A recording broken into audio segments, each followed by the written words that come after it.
Agora, o comentário final. Carlos Cossato. Transmitimos a derrota da Ponte pro Corinthians, estreia na Neoquímica Arena, 3 pro Corinthians, 0 pra Ponte. Vamos lá, tô aqui com o Israel Moreira, com o Marcelo Corsato, que participaram com a gente aqui também na transmissão no YouTube dos canais Futebol Interior. Vamos falar um pouquinho para você aqui nesse comentário final do que foi o jogo. 3 pro Corinthians, 0 pra Ponte Preta. Vou começar com o Israel, depois o Marcelo, mesma pergunta para vocês aqui. Israel, o resultado, acho que a gente não tem muito o que reclamar, né? 3-0, se duvidar, foi até pouco, né? Sim, não tenho o que reclamar. Até que a derrota, vou ser sincero, viu, Carlos e amigo que está ligado no futebol interior.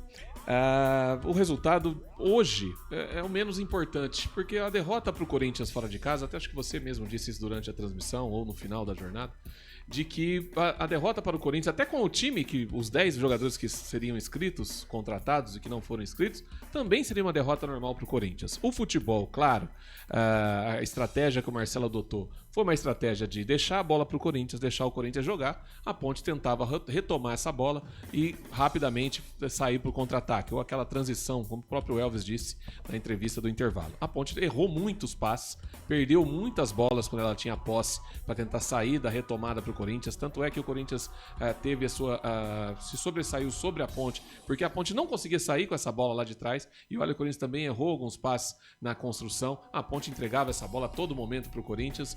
E o Diogo Silva, principalmente aí no segundo tempo, fez uma defesaça no primeiro no chute do Mateuzinho, e depois no segundo tempo garantiu aí pelo menos que a Ponte não tivesse sido, o placar não tivesse sido maior ainda do que foi. O resultado, eu acho que é isso que o Marcelo até colocou na reunião, na entrevista coletiva.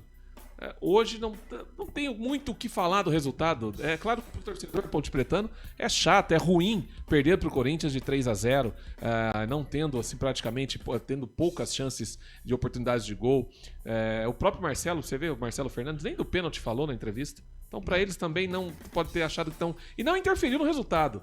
A Ponte poderia ter tido o pênalti a seu favor, estava 0-0, mas a Ponte não teria a garantia de que ela conseguiria sustentar um resultado favorável, ou até o empate 0-0 como sustentou no primeiro tempo, na parte todo do segundo tempo, porque a Ponte teve uma estratégia, ela correu um risco com o time que tinha, com as peças que tinha, ela correu um risco, o Marcelo correu um risco, teve que assumir o risco. A Ponte não tinha jogadores, o que tinha tem que bater palmas, porque todos os problemas que envolve não tem como deixar de fora, e enquanto não resolver, sempre vai ser colocado por alguém, ou por jogadores, ou pelo treinador, pela torcida, ou por nós aqui. Vamos ter que falar que há problemas fora, que jogadores que não recebem.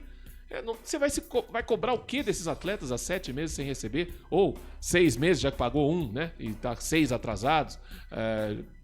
Transfer ban, não consegue contratar e tal.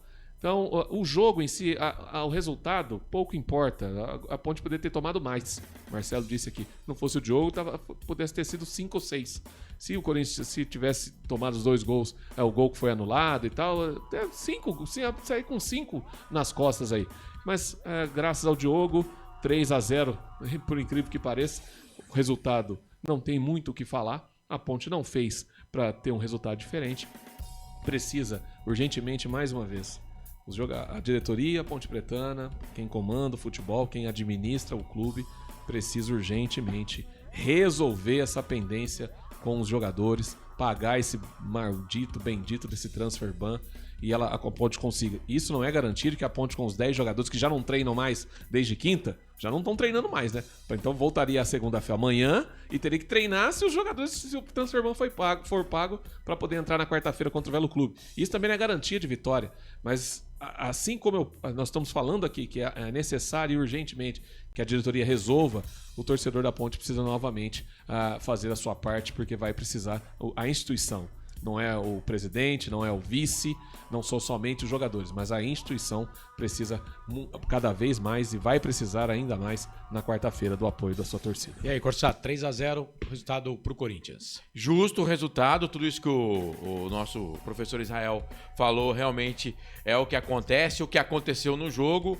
Se tivesse que sair mais gols, é claro que o Corinthians teria mais chances de fazer. A Ponte até que deu um trabalhinho pro Hugo Souza, que fez algumas defesas, mas o torcedor da Ponte Preta, nesse começo de temporada, acho que tem que torcer mais para que a Ponte pague salário, comemorar como se fosse gol também, pagar o transferban, pra coisa não complicar, viu, Carlos? É isso, Ponte volta a campo na quarta-feira, né? Contra o Velo Clube, no estádio Moisés Lucarelli. Quarta-feira à noite estaremos aqui nos canais Futebol Interior com a mesma equipe, mais o Frank Francisco, para transmitir esse jogo da Ponte Preta contra o Velo Clube. Ponte Preta que vai em busca da recuperação neste Campeonato Paulista. São só 8 rodadas, uma já foi para o espaço, mais 7 rodadas para a Ponte Preta pelo menos garantir a permanência aí na primeira divisão da competição. Esse é o nosso comentário final aqui nos canais Futebol Interior. Comentário final.